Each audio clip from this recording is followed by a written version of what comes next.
It almost feels like we are again back in summer, and it's because we are in Spain, in the very heart of Iberian Peninsula, and we are in Talavera de la Reina for the 2022 edition of the FIM Motocross of European Nations. Welcome!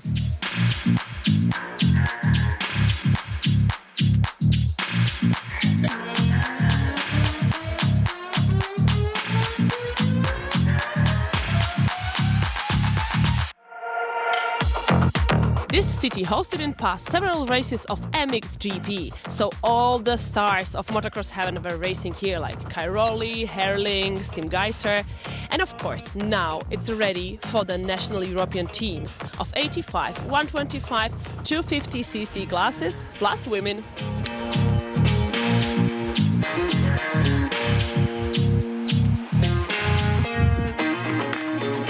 It's way too long, in fact, several years since the last Motocross of European Nation happened. It was in Gdańsk in Poland. And now let's remind ourselves what it was about.